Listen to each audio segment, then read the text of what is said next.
मेरा नाम है PH बख्शी।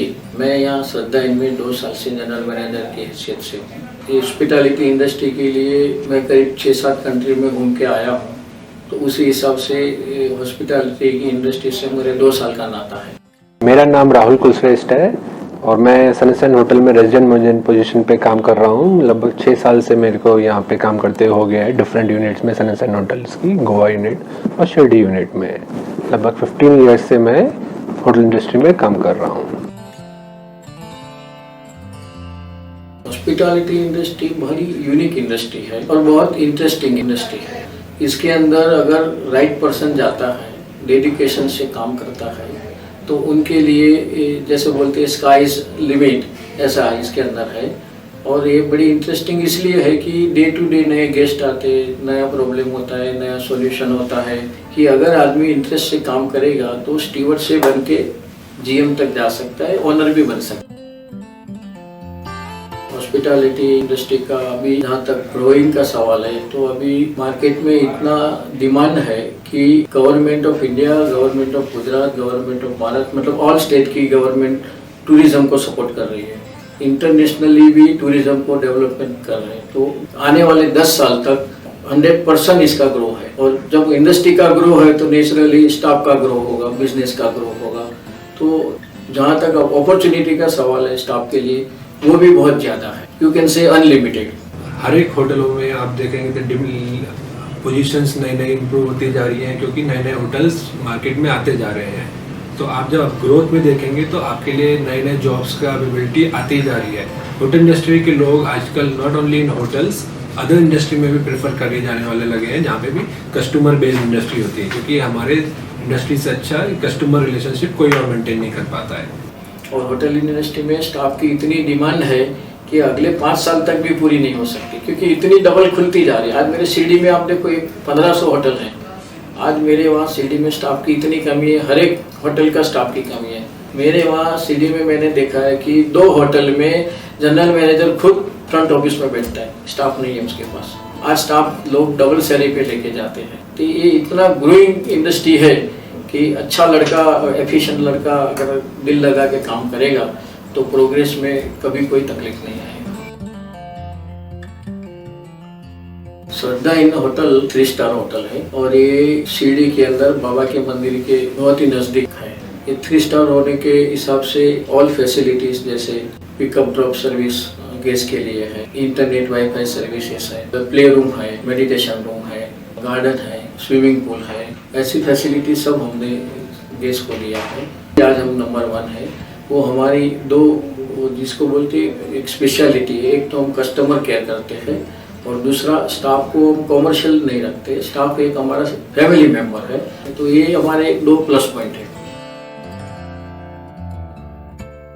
सनसन होटल 1962 में मिस्टर आडवाणी ने ओपन किया था मुंबई यूनिट में सबसे पहले। इस साल हम 50 साल उस होटल का मना रहे हैं। हमारे 4 यूनिट हैं ऑल ओवर इंडिया, सनसन मुंबई, सनसन पुणे, सनसन शिरडी, सनसन नागपुर। हमारे सभी यूनिट 100 रूम से ज़्यादा के हैं और सारे 5 स्टार होटल्स हैं। रूम में जाएंगे तो tea coffee maker, mini bar, direct dining to the STD, internet access, public area में 2-3 रेस्टोरेंट हैं। जैसे शिरडी यूनिट में हमारा इटालियन एंड इंडियन कुजीन चलता है। Then we have the spa, fun zone, सभी होटल फुली रिजॉर्ट टाइप का Shirdi unit बनाया हुआ है। हमारे कोई भी एक रूम आप समझो तो एक रूम के पीछे कई डिपार्टमेंट लगते हैं। एक रूम के पीछे रूम सर्विस आएगा, हाउसकीपिंग आएगा, इंजीनियरिंग आएगा, F&B सर्विस आएगा, F&B प्रोडक्शन आएगा और फ्रंट ऑफिस आएगा। इतने सारे डिपार्टमेंट जब मिल के काम करता है तब एक रूम तैयार होता है और गेस्ट को सेटिस्फेक्शन मिलता है। तो हर एक रूम में से कम आप एक दो आदमी ले लो तो एक रूम के पीछे हमको मिनिमम 5-6 आदमी लगते हैं। जहाँ तक स्टाफ का सवाल है तो टोटल स्टाफ मेरे वहाँ 115 टोटल स्टाफ है। सनसन शिरडी जैसे 120 रूम का होटल है, तो हम लगभग 1.3 to 1.5 के रेशो में हम काम करते हैं। स्टाफ स्ट्रेंथ मतलब 150 से 180 के आसपास हमारे होटल में हमेशा लोग काम कर रहे होते हैं। इसमें से स्टाफ लेवल पे मैक्सिमम रिक्रूटमेंट होती है, क्योंकि हमारे यहाँ किचन में लगभग 30-40 सर्विस में लगभग 30, हाउसकीपिंग में लगभग 30, फ्रंट ऑफिस में लगभग 10। इस हिसाब से मेन ऑपरेशनल 4 डिपार्टमेंट में ही मैक्सिमम आपकी स्टाफ की रिक्वायरमेंट होती है। इसीलिए हम हर 3-4 महीने में अपनी स्टाफिंग अपडेट करते हैं और 8-10 लोगों का रिक्रूटमेंट हम लगभग करते ही हैं 3-4 महीने में। अभी ज़्यादातर रिक्वायरमेंट आईटी और एचओटी की रहती है, क्योंकि सबसे पहले एक स्टेज है आईटी, फिर एचओटी, फिर रेगुलर जॉब, फिर एक्सपीरियंस होता है, फिर कैप्टन होता है या सीनियर मैनेजर होता है या मैनेजर होता है। तो नॉर्मली जो सबसे ज़्यादा स्टाफ की ज़रूरत है स्टार्टिंग लेवल पे, एंट्री लेवल पे आईटी और एचओटी की है। ऊपरला लेवल पे इतना ज़रूरत ज़्यादा नहीं होता है, निचले लेवल में, एंट्री लेवल में बहुत ज़रूरत होती है हर एक डिपार्टमेंट में, हाउसकीपिंग में, एफएनबी सर्विस में, एफएनबी प्रोडक्शन में, फ्रंट ऑफिस में। आज प्रेजेंट जो मेरा रिक्वायरमेंट है वो हाउसकीपिंग, एफएनबी सर्विस एंड एफएनबी प्रोडक्शन के अंदर करीबन हर एक डिपार्टमेंट में 10-10 कैंडिडेट की है।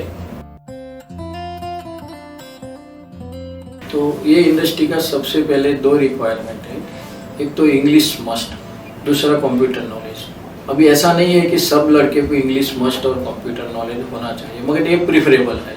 समझो कि फ्रंट ऑफिस में अगर किसी को जाना है तो इट इज़ कंपलसरी है। जब अगर इंग्लिश नहीं आता है तो फ्रंट ऑफिस में वो रह नहीं सकता। बाकी के डिपार्टमेंट जैसे हाउसकीपिंग है, एफएनबी सर्विस है, प्रोडक्शन है, तो उसके अंदर क्या है कि एटलीस्ट ही कैन अंडरस्टैंड, इतना इंग्लिश तो उसको आना चाहिए कि गेस्ट क्या बोलता है और वो क्या समझता है। अगर उल्टा हो जाएगा, गेस्ट क्या बोलेगा और क्या समझेगा, तो वो काम नहीं कर सकता है। इसलिए बाकी के डिपार्टमेंट में इंग्लिश का नॉलेज अंडरस्टैंड है, इतना तो होना ही चाहिए। अगर आगे सीखता है तो that is well and good. क्या अच्छा जो गेस्ट डीलिंग आता है मैक्सिमम लोग इंग्लिश में बात करते ही हैं। तो अगर आप फ्रंट ऑफिस हो गया, एफएनबी हो गया, तो डेफिनेटली हम देखते हैं हम इन फ्रंट की थोड़ा सा वो अंग्रेजी बोलने के लिए अच्छा हो, क्योंकि मैक्सिमम लोग आजकल गेस्ट अंग्रेजी में ही बात करते हैं।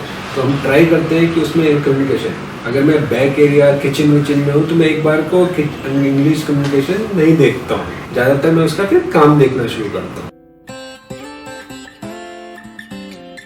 जहाँ तक स्टूडेंट की एलिजिबिलिटी का सवाल है, as far as age is concern, minimum 18 years complete होना चाहिए। दूसरा, एजुकेशन का जहाँ तक सवाल आता है, एटलीस्ट 12 पास या मिनिमम 10th पास होना चाहिए। और जो अगर हॉस्पिटैलिटी का कुछ कोर्स किया है, शॉर्ट टर्म है या फुल टाइम है, तो उनको प्रेफरेंस जल्दी मिलता है। क्योंकि होटल इंडस्ट्री में 2 टाइप के लोग आते हैं। एक एक्सपीरियंस वाला आता है जो कुछ सीख के आता है, कई लोग ऐसे हैं कि जो बिना सीख के आता है, ट्रेनिंग मतलब तरीके से आता है, और विद सर्टिफिकेट आता है, विदाउट सर्टिफिकेट भी आता है। तो अगर हमको जब सिलेक्शन करना है तो हम विद सर्टिफिकेट जो कोई आया है या 3 मंथ्स का है, 6 मंथ का है, तो उसको हम प्रेफरेंस देते हैं। ये मैंने जो 10th और 12th पास का जो आपको बताया वो प्रिफरेबल है, it is not must, compulsory ऐसा नहीं है, मगर प्रिफरेबल मतलब अगर वो है तो हम उसको सपोर्ट करते हैं। 8 पास होके अगर उसको एक्स्ट्रा क्वालिफिकेशन है, जैसे आईटी का है, कंप्यूटर का है, मगर बेसिक कंडीशन ये है कि 18 ओवर एंड अबव 18 ईयर्स तो कंपलसरी चाहिए। अगर 8 पास है और 17 ईयर्स है, 16 ईयर्स है, तो कोई भी इंडस्ट्री वाला नहीं लेगा। मेन प्रॉब्लम कहाँ आता है कि सबसे पहला तो होम सिकनेस आता है। जो होम सिकनेस वाले लड़के हैं वो तो 1 मंथ में ही चले जाते हैं, और जिसको होम सिकनेस नहीं है, जो कहीं भी काम करने के लिए तैयार है, वो लोग 3 महीने के अंदर सेट हो जाते हैं। दूसरा आता है कि आजकल के लड़के को काम नहीं करना है और जल्दी पैसा लेना है, तो हार्ड वर्क का एक प्रॉब्लम आता है। ये इंडस्ट्री शिफ्ट्स वाइज चलती है, तो शिफ्ट में अगर जाना है, नाइट शिफ्ट में जाना है, तो फिर उनको तकलीफ होता है। जिसको बोलते हैं ना डेडिकेशन टू वर्क, वो नहीं है। तीसरा क्या है कि उनको कभी कभी एटमॉस्फेयर सूट नहीं होता है। समझो कलकत्ता से आया, आसाम से आया और शिरडी में आए, तो उनको एनवायरनमेंट नहीं जमता है। वो लोग यहाँ की लोकल लैंग्वेज के साथ सेट नहीं होते, लोकल लोग के साथ मिल नहीं सकते, तो थोड़ा लैंग्वेज प्रॉब्लम भी आता है। और हमारे वहाँ पूरा इंडिया का हर एक स्टेट का आदमी है जो एजुकेशन पूरा करके इंडस्ट्री में आते हैं। एजुकेशन का एनवायरनमेंट अलग है, इंडस्ट्री का एनवायरनमेंट है, तो एनवायरनमेंट में कभी कभी सेट नहीं होते हैं। अगर एक कोई भी लड़का लड़की जो भी आता है, उसको अगर 1 महीना उसने निकाल दिया तो फिर वो सेट हो जाता है। जब भी कोई नई जगह ज्वाइन करता है तो उसके लिए बिल्कुल ही नया माहौल होता है और सब कुछ बिल्कुल नया नया सा होता है, कुछ समझ में नहीं आ रहा होता है कि क्या कैसे हो रहा है, तो थोड़ा सा अनकंफर्टेबल फीलिंग ज़रूर आती है हर किसी के लिए। मेरे को भी आई थी जब मैंने ज्वाइन किया था, और मैंने जितनी बार ज्वाइन किया है, धीरे धीरे 1-2 महीने 3 महीने में बिल्कुल सेटलमेंट सा हो जाता है, और फिर वो जगह अपनी सी लगने लगती है और ऐसा लगता है कि हाँ यही जगह है। जितना लंबा आप समय वहाँ पे बिताएंगे उतना ही लोगों को जानने लग जाएंगे, उतना ही ईजी आपके लिए हो जाएगा, क्योंकि मैन बेस्ड इंडस्ट्री है, बहुत सारे लोग काम कर रहे होते हैं, डिफरेंट कल्चर के, डिफरेंट नेचर के काम कर रहे होते हैं। जैसे जैसे आप लोगों को जानते लगते हैं वैसे उतना कंफर्टेबल होते जाते हैं। जैसे जैसे कंपनी पॉलिसीज़ को जानने लगते हैं, कंपनी के साथ कंफर्टेबल होते जाते हैं। जैसे जैसे जितना लंबा समय आप काम करेंगे एक होटल में, उतना ही आपके लिए ज़्यादा अच्छा रहेगा। जब हम सिलेक्शन करने बैठते हैं तो सीनियर लेवल पे हम बहुत कुछ पूछते हैं, बहुत ही सब्जेक्ट का डीप क्वेश्चन आंसर करते हैं। तो एंट्री लेवल के ऊपर हमको इतना रिक्वायरमेंट नहीं है। एंट्री लेवल पे हम खास देखते हैं कि उनका जो कम्युनिकेशन स्किल कैसा है, उनका ग्रूमिंग कैसा है, कैसा लड़का तैयार होके आता है, कैसा नहीं आता है। क्योंकि अगर वो इंटरव्यू के टाइम पे भी ऐसा नहीं आएगा तो फिर वो नेचुरली रहने वाला ही नहीं ग्रूमिंग में। उनका कॉन्फिडेंस लेवल क्या है, क्योंकि आफ्टर ऑल ये सब बात कॉन्फिडेंस लेवल पे जाती है। अगर गेस्ट कुछ पूछेगा और घबरा जाएगा तो गड़बड़ हो जाएगा। इसलिए कॉन्फिडेंस तो सबसे पहले होना चाहिए। कम्युनिकेशन स्किल बहुत अच्छा होना चाहिए। उनका जो कन्विंसिंग पावर, क्योंकि कभी कभी क्या गेस्ट को कन्विंस करना पड़ता है, उसको कोई भी लेवल में हो गेस्ट को तो कन्विंस करना ही पड़ता है। तो कन्विंसिंग पावर भी हम उनके अंदर देखते हैं। दूसरा, नॉलेज कितना उसका है। अगर एंट्री लेवल पे एक निचले लेवल पे उनको जो अंडरस्टैंडिंग है, इतना अगर नॉलेज आता है तो फिर बाकी का तो हम ट्रेनिंग देके उसको ट्रेन कर देते हैं। मगर कुछ भी नहीं आता है तो फिर ट्रेन तो हो सकता है, मगर समझो ये स्टूडेंट आएगा तो 1 महीना लेता है, वो 2 महीना लेगा। तो नॉलेज भी एक जरूरी चीज़ है, सब्जेक्ट का पूरा उसको होना चाहिए। दूसरा, उनका हम जब बातचीत करते हैं तो उनका नॉलेज के साथ साथ हम बिहेवियर भी देखते हैं कि भाई कैसा बिहेवियर है, कैसा उसका एटीट्यूड है। उसका फैमिली बैकग्राउंड भी हम देखते हैं कि कौन से बैकग्राउंड से आता है। और जब बातचीत करते हैं तो उनका द वे ऑफ थिंकिंग हमको पता चल जाता है कि भाई ये काम करेगा या नहीं करेगा। तो उनका जो काम करने का विलिंगनेस है वो भी हम देखते हैं। कभी कभी मेरे इंटरव्यू में ऐसा आया कि भाई मेरे पिताजी ने भेज दिया इसलिए मैं आ गया हूँ, ऐसा आंसर भी मुझे दिया है। तो हम विलिंगनेस भी देखते हैं कि भाई इनको रियली काम करना है कि ये टाइम पास करने के लिए आता है, वो हम ज़्यादा देखते हैं। ओवरऑल एक पैकेज देखते हैं उस आदमी में, उसकी ग्रूमिंग से लेके उसका बोलचाल का व्यवहार, उसका बात करने का तरीका, उसका मतलब काम करने की कितनी उसकी जील है, उसका क्या बैकग्राउंड है, कहाँ से वो आया है, मतलब ये सब चीज़ें हम उसमें देखते हैं। उसके बाद उसके लिए हम डिसाइड करते हैं कि वो हमारे लिए फिट बैठेगा या नहीं फिट बैठेगा। एजुकेशन वाइज डिफरेंट डिपार्टमेंट में हम डिफरेंट तरीके से लेते हैं। फ्रंट ऑफिस में हम ट्राई करते हैं होटल मैनेजमेंट पासपोर्ट किया हुआ आदमी हमारे यहाँ काम करे। F&B में हम ट्राई करते हैं कि लगभग 12th एंड अबव इस थिंग। देन हाउसकीपिंग में हम 8th से अबव हम ट्राई कर लेते हैं, हम लेना शुरू कर लेते हैं। बेसिक हम ये देखते हैं, it's not only the education, it's more कि हमारा उसका आदमी का एटीट्यूड सही है, हार्ड वर्किंग हो, आगे हमारे लिए हमारे साथ 2-3 साल के लिए काम कर सके। ये मिला जुला हम उसको नॉट ओनली एजुकेशन के हिसाब से एक मिला जुला एक देखते हैं। ग्रूमिंग डेफिनेटली एक बहुत बड़ा एस्पेक्ट है किसी की पर्सनैलिटी को रिफ्लेक्ट करने के लिए। आप जब जा रहे हैं तो आप तो सामने वाला जो आपको पहली बार देख रहा है उसके लिए आपको पसंद करना ना पसंद करना एक बार आपकी ग्रूमिंग पे बहुत ज़्यादा इम्पोर्टेंट रोल प्ले करता है। आप कैसे अपने आप को वेल ग्रूम्ड होके जाते हैं, या फिर आप बिना कॉम करे चले जाएं तो डेफिनेटली सामने वाला आपको पसंद नहीं करेगा। बिना आप प्रेस करे हुए कपड़े पहन के जाएं या कुछ भी पॉलिश शूज नहीं जाएं, केवल स्लीपर में चले जाएं, तो जो आप पहली बार जिससे मिल रहे हो, जिससे आप सोच रहे हैं कि जॉब में मुझे जाना है, डेफिनेटली आप अपना बेस्ट दें।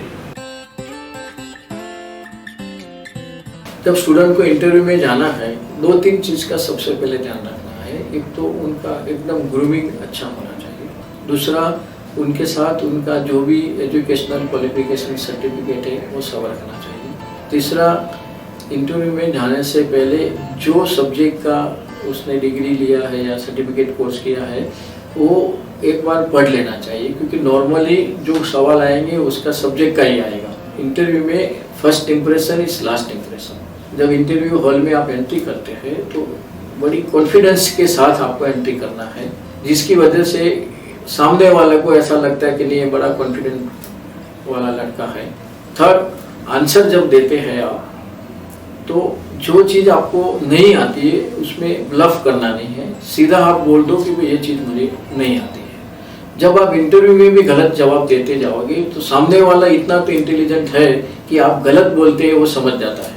तो इंटरव्यू में कभी भी गलत नहीं बोलने का, रॉन्ग इन्फॉर्मेशन नहीं देने का, आप सीधा बोल सकते हैं कि सर आई डोंट नो। तो उससे क्या होता है कि आपका इंप्रेशन और अच्छा रहेगा कि भाई ये चलो ये समझता नहीं है या आता नहीं है, तो उसने कन्फेस कर दिया कि भाई मुझे नहीं आता है। अगर आप सवाल पूछते हैं, अगर आपको समझ में नहीं आता है तो आप फिर से पूछ सकते थे, मगर उल्टा जवाब दोगे तो सामने वाला ऐसा समझता है कि भाई ये जानबूझ के हमको घुमा रहा है, हम जो पूछ रहे हैं उसका आंसर उसको आता नहीं, इसलिए हमको दूसरी जगह पे ले जा रहा है।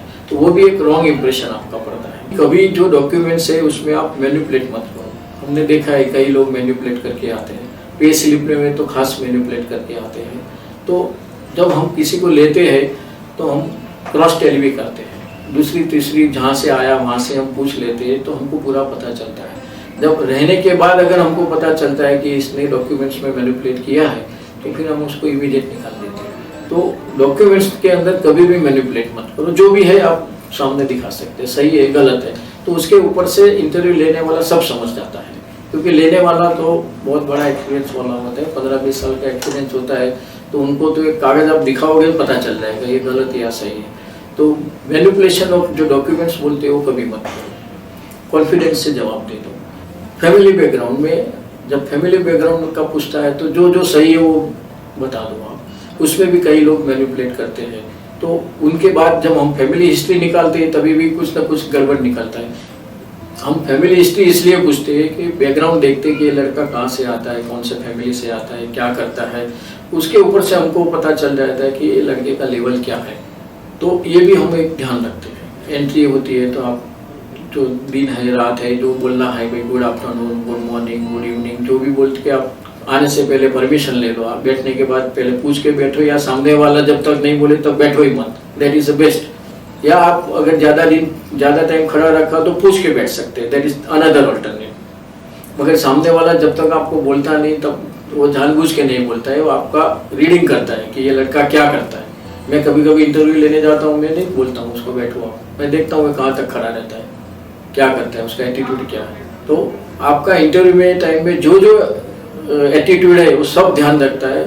आपको लगता है वो सामने वाला देखता है नहीं, मगर सामने वाला सब ईच एंड एवरी एटीट्यूड देखते हैं। हम सीनियर लेवल पे तो उनको चाय पिलाते हैं, बिस्किट देते हैं, और कैसे चाय पीता है और कैसे बिस्किट खाता है वो हम ऑब्जर्व करते हैं। उनको पता नहीं होता है कि हम क्या ऑब्जर्व करते हैं। तो आपका हर एक एटीट्यूड एंट्री पॉइंट से आप जब जाओ वापस इंटरव्यू देके, हर एक चीज़ आपका एटीट्यूड ऑब्जर्वेशन में होता है, और वो जब ऑब्जर्वेशन में सक्सेस हो जाता है तो हम उसको सिलेक्ट करते हैं।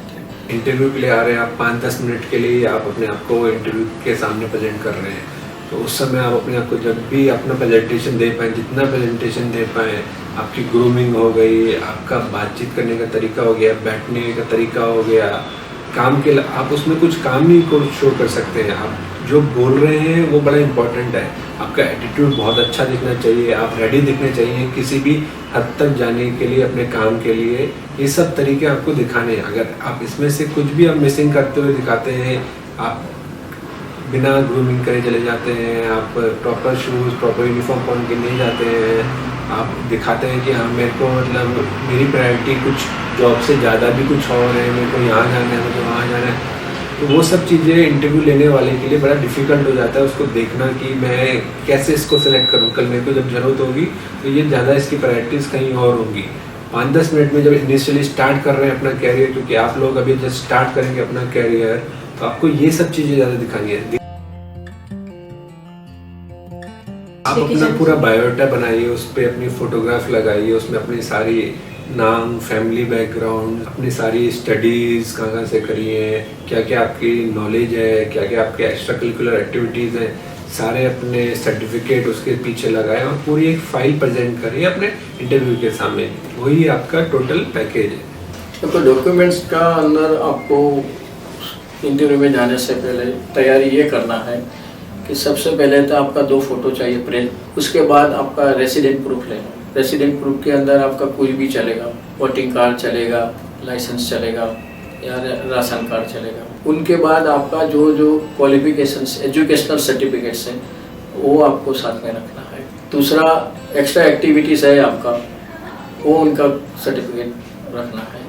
आपका कोई एक्स्ट्रा कोर्स है या स्पेशल कोर्स किया है वो भी आपको साथ में रखना है। अकेला वो नहीं रखना है, ओरिजिनल के साथ आपको एक एक जेरोक्स लेना है और जेरोक्स अटेस्टेड करके लेना है, या तो अपना खुद का अटेस्टेड करना है ताकि आपको उस टाइम की कोई तकलीफ नहीं हो जाए। अगर कॉलेज थ्रू जाते हैं तो रेफरेंस में कॉलेज का लेटर चाहिए या लोकल लेवल पे 2 रेफरेंस चाहिए, क्योंकि आजकल बिना रेफरेंस का नौकरी मिलना मुश्किल है, क्योंकि अनजान आदमी को कोई रखता नहीं, कौन कैसा आया क्या नहीं आया। तो आपको 2 रेफरेंस का भी लेटर साथ में रखो। इतना अगर आप साथ में रखते हैं तो फिर आपको कोई तकलीफ नहीं आएगी। कॉलेज में तो 2-4 पीरियड लगाया फिर फ्री हो जाएगा। यहाँ तो उसको 8 घंटा, 10 घंटा, 12 घंटा काम करना पड़ता है। तो वर्किंग एनवायरनमेंट भी उसके लिए थोड़ा तकलीफ वाला हो जाता है। वो तो सोचेगा, जब बाहर निकला तब तो सोचेगा अभी मैं जाऊँगा, मुझे गाड़ी मिलेगी, केबिन मिलेगी, ड्राइवर मिलेगा, वो सब इसका इमीडिएट मिलता नहीं है।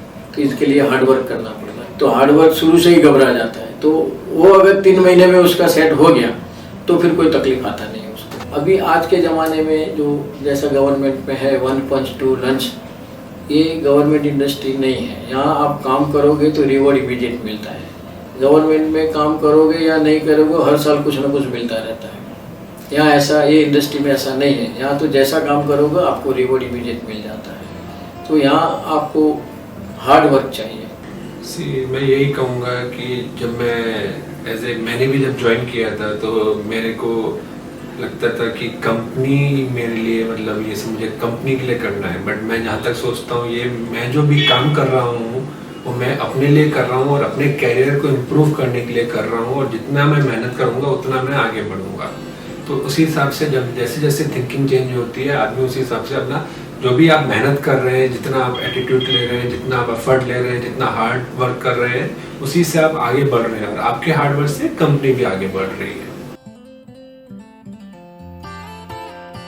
मेरे वहाँ स्टाफ का जहाँ तक सवाल है, वहाँ इतने कॉमर्शियल नहीं है। हमने एक होमली एटमॉस्फेयर बनाया है। हम ऐसा सोचते कि जब स्टाफ काम पे आता है तो टेंशन के साथ आएगा तो क्या काम करेगा, और बार बार हम उसको बताते रहेंगे तो क्या काम करेगा। तो हमने हमारा अलग थिंकिंग है, हमने एक होमली एटमॉस्फेयर बनाया है, तो जिसकी वजह से स्टाफ बिना टेंशन का काम कर सके। दूसरा है कि हम हर एवरी मंथ एक स्टाफ पार्टी रखते हैं। वो स्टाफ पार्टी के अंदर हम जो लड़के लड़की ने, जो स्टाफ ने अच्छा काम किया है उसको एप्रिसिएशन एक लेटर देते हैं, और 501 रुपया 501 वो एक इनाम के तौर पे देते हैं। ये this is one type of motivation, एक मोटिवेशन है। तो 12 महीने ऐसा हम हर एक मंथ पार्टी करके बाद में end of the year best जो है सबसे बेस्ट उसको एक अलग इनाम देते 5001। तो वो एक मोटिवेशन हो गया। दूसरा हम रेसिडेंट फ्री देते हैं और मील भी फ्री होता है। मॉर्निंग टी, दोपहर का टी, लंच, डिनर सब फ्री होता है। स्टाफ क्वार्टर में हमारा 24 आवर्स इलेक्ट्रिसिटी है, 24 आवर्स पानी का अरेंजमेंट है। तो वो एक हम स्पेशल ध्यान रखते हैं। स्टाफ का जो फैमिली का प्रॉब्लम है या उनको कभी एडवांस चाहिए सैलरी तो हम वो भी दे देते। कभी बीमार हो गया तो मेडिकल भी हम पूरा देते हैं। हॉस्पिटल में अगर दाखिल करना है तो हमारा आदमी हॉस्पिटल में भी जाके उनको दाखिल करके हम एडवांस पैसा भी दे देते हैं। तो we are taking care as a family member. जब भी हम किसी सनसेट होटल में किसी को रिक्रूट करते हैं तो हमारे यहाँ कंपनी ने स्टाफ के लिए अकोमोडेशन बनाया हुआ है जहाँ पे वो रह सकते हैं। हम खाने में उनको फ्री मील्स देते हैं, on duty end of duty both meals रहती हैं हमारे यहाँ। और धीरे धीरे मतलब समय समय पे उनके लिए थोड़े बहुत एक्टिविटीज़ चालू रहती हैं, कुछ फंक्शंस चालू रहते हैं स्टाफ रिलेटेड, जिससे उनका मनोबल हमेशा आगे बढ़ा रहा है टुवर्ड द गेस्ट। और लड़की के लिए हम एक अलग सा एक रूम बनाए हैं सेपरेट सेफ्टी के लिए, और उसके लिए हमने अलग एक वॉचमैन की भी व्यवस्था की है कि लड़की के रूम के अंदर आजू बाजू कोई लड़का जाएगा नहीं। तो लड़की हमारे वहाँ टोटल सेफ है। होटल में अगर लड़की को रात को लेट हो गया 9 बजे के बाद, तो हमारा गाड़ी उसको छोड़ने जाता है। उसके साथ एक वॉचमैन जाएगा और एक ड्राइवर जाएगा गाड़ी में, उनको छोड़ के वापस आएगा। तो लड़की का हम स्पेशल ध्यान इसलिए रखते हैं कि उनके माँ बाप हमारे भरोसे पे छोड़ के जाते हैं, तो ये हमारा जिम्मेदारी है उसको ध्यान रखने का। और ऐसा भी नहीं है कि भाई हाउसकीपिंग वाला फ्रंट ऑफिस में आगे नहीं आ सकता या फ्रंट ऑफिस वाला कहीं दूसरे डिपार्टमेंट में नहीं जा सकता। मेरे वहाँ 2 केस ऐसे हैं, मैं आपको बताऊँ कि मेरा फ्रंट ऑफिस मैनेजर जो है वो ITI पास हुआ है, फिर भी आज वो फ्रंट ऑफिस है। ये दोनों फील्ड टोटली अलग हैं, एक इंजीनियरिंग स्किल है और एक फ्रंट ऑफिस का है, फिर भी वो आज हमारा अच्छा संभाल रहा है। दूसरा केस है, मेरे वहाँ एक लड़की F&B की है, फ्रैंकफर्ट में से आई थी। वो बोली मुझे सर फ्रंट ऑफिस में जाना है। मैं बोला क्यों जाना है? बोले फ्रंट ऑफिस का सैलरी ज़्यादा होता है। तो मैं बोला फ्रंट ऑफिस का सैलरी इसलिए ज़्यादा होता है कि वहाँ इंग्लिश की ज़रूरत है, कंप्यूटर की ज़रूरत है, आप वो सीख लो, मैं आपको दे दूँगा।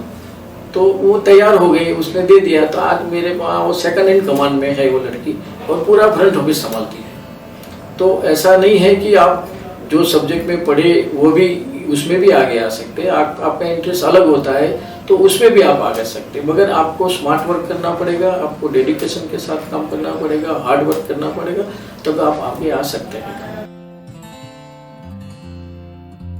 हमारे यहाँ बहुत सारे लोग ऐसे हैं जो जॉब के साथ काम करते करते पढ़ाई भी कर रहे हैं, और वो हमें टाइमली इन्फॉर्म करते हैं कि हमारे एग्ज़ाम्स डिस्टेंस लर्निंग एजुकेशन के थ्रू करते रहते हैं, और हम उनको सपोर्ट करते हैं। हम चाहते हैं कि हमारा स्टाफ और पढ़े और वेल अपनी नॉलेज बढ़ाए, और हमें बड़ा सपोर्ट करते हैं ऐसे लोगों को। पर्सनली अगर उनको कुछ फाइनेंशियल हेल्प भी चाहिए तो हम एक स्पेशल केस पे कभी कभी वो भी करते हैं। डिफरेंट अमाउंट की हमें मालूम रहना चाहिए कि इसका अभी 3 महीने बाद एग्ज़ाम है, तो उसी हिसाब से हम उनके लिए वेल प्लान्ड लीव अप्लाई करवा देते हैं, उनके लिए वहाँ पे एक सेक्शन बना के रखते हैं। और ये हम प्रमोट करना चाहते हैं कि स्टाफ हमारे साथ काम करे और पढ़ाई भी करता रहे, अगर पढ़ाई करने का शौक है डेफिनेटली। अगर आपको ज़िंदगी में आगे आना है तो 2 चीज़ का ध्यान रखो। एक तो नेवर से नो, कभी भी कोई काम की ना मत बोलो, क्योंकि when you are telling no that means you are giving chance to other. अगर जब आप ना बोलते हैं तो आप किसी और को चांस दे रहे हैं, क्योंकि कंपनी को तो काम करवाना ही है, आप ना बोलेंगे तो दूसरे से करवाएंगे। नंबर 2, आपकी डिक्शनरी में से बाद में पछी या लेटर ऑन वो काम करेंगे वो बात ही निकाल दो, वो वर्ड ही निकाल दो। अभी का काम अभी करो, अभी फिनिश करो। अगर ये 2 चीज़ आप बराबर ध्यान रखोगे तो आपके प्रोग्रेस को कोई रोक नहीं सकता। किसी भी चीज़ के लिए आपका एटीट्यूड होना बहुत ही इम्पोर्टेंट है। आपका कॉन्फिडेंस जैसे जैसे आप काम करने लगते हैं वैसे वैसे बढ़ने लगता है, जैसे जैसे नॉलेज आने लगती है बढ़ने लगता है, जैसे जैसे आपका बुकिश नॉलेज, आपका मतलब वर्किंग नॉलेज, दोनों का मिक्सचर जब आप होता है तो कॉन्फिडेंस धीरे धीरे बढ़ने लगता है। तो कॉन्फिडेंस एक ऐसी चीज़ है, माइट भी इनिशियली आपका बहुत थोड़ा लो क्योंकि आपने कभी काम नहीं किया, लेकिन एटीट्यूड आपका बिल्कुल क्लियर होना चाहिए कि मेरे को हार्ड वर्क करना है, मेरे को अपनी लाइफ में काम में बड़ा अच्छा महत्व देना है और बहुत ही आगे जाना अपनी लाइफ में। देखो 5 साल पहले ऐसा था कि होटल इंडस्ट्री मतलब वेटर, उसका कोई सोशल स्टेटस नहीं था। अब माँ बाप को बोलेंगे होटल इंडस्ट्री में जाना है, सीखना है, बोले नहीं वेटर नहीं बनने का है। तो वो कंसेप्ट आज नहीं है। आज इनका एक अलग स्टेटस है होटल इंडस्ट्री का, और ग्रोइंग बहुत है। और जहाँ तक एफिशिएंसी का सवाल है तो आप अपने एफिशिएंसी के हिसाब से पैसा कमा सकते हैं। तो मेरे हिसाब से तो रिस्पेक्टेबल, फन और ऐसा इंडस्ट्री जो है तो एक होटल इंडस्ट्री है। तो मैं भी एक और माँ बाप की तरह मैं भी माँ बाप में मतलब मैं भी पिताजी हूँ। जब मेरे लड़के ने मैंने लड़के को भेजा था कंप्यूटर साइंस सीखने के लिए, उसने अमेरिका में जाके मुझे बताया बिना होटल इंडस्ट्री में एडमिशन ले लिया। तो मैंने उनको उसी टाइम यही सवाल किया था, बेटा तेरे को अगर होटल में वेटर ही बनना था तो मेरा 10 लाख खर्चा क्यों किया, मैं तेरे को इंडिया में भी बना देता। तो उस टाइम मेरा भी एक कंसेप्ट ऐसा था। और मेरी लड़की आज हिल्टन होटल में लंदन में F&B मैनेजर है, और मैं खुद ही आज जनरल मैनेजर होटल इंडस्ट्री में। तो होटल इंडस्ट्री में तो अभी काफ़ी लोगों को आना चाहिए। ये बहुत बड़ा इंटरेस्टिंग इंडस्ट्री है और इनका ग्रोथ भी बहुत अच्छा है। आपको जब पैसे का सवाल है तो पैसा आपको बहुत ही मिल सकता है इसके अंदर। तो मेरा तो सब माँ बाप को इतना विनंती है, रिक्वेस्ट है कि आप अपने लड़के को होटल इंडस्ट्री में डालो। होटल इंडस्ट्री और वेटर वो कंसेप्ट ख़त्म हो गया, वो आज के ज़माने में वो कंसेप्ट नहीं है। जहाँ तक स्टूडेंट को इंडस्ट्री में आगे आने का सवाल है, मेरा कहना ये है कि होटल इंडस्ट्री में दो पोस्ट सबसे बड़ी है, एक तो एक ओनर और दूसरा जनरल मैनेजर। तो जब एंट्री लेवल पे स्टूडेंट होता है, जब दाखिल, तो उनको गोल रखना है कि भाई मुझे जीएम बनना है या मालिक बनना है। जब तक ये बड़ा गोल नहीं रखेगा तो उसका प्रोग्रेस नहीं होगा। उनके लिए क्या करना चाहिए? उनके लिए हार्ड वर्क चाहिए, डेडिकेशन टू दी वर्क चाहिए, डिसिप्लिन चाहिए, टाइमिंग चाहिए, ग्रूमिंग चाहिए, कम्युनिकेशन स्किल चाहिए, एजुकेशन जो क्वालिफिकेशन दिया है उनके साथ आईक्यू मिला के खुद का, जिसको बोलते हैं स्मार्ट वर्क करना चाहिए।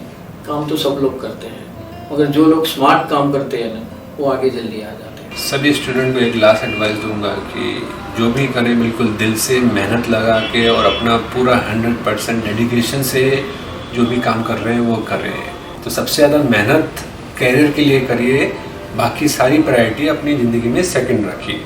All the best all the student. और आप सब इसके ऊपर सोचो, विचार करो और ज़िंदगी में आगे बढ़ो। आप जितने आगे बढ़ेंगे हमको इतना सेटिस्फेक्शन होगा। और आपको कहीं भी कोई भी स्टेज पे हमारी गाइडेंस की ज़रूरत है, हम आपको गाइडेंस देने के लिए कभी भी तैयार है। हमारा एड्रेस ले लीजिए आपके संस्था में से, हम आपको पूरा सपोर्ट करेंगे।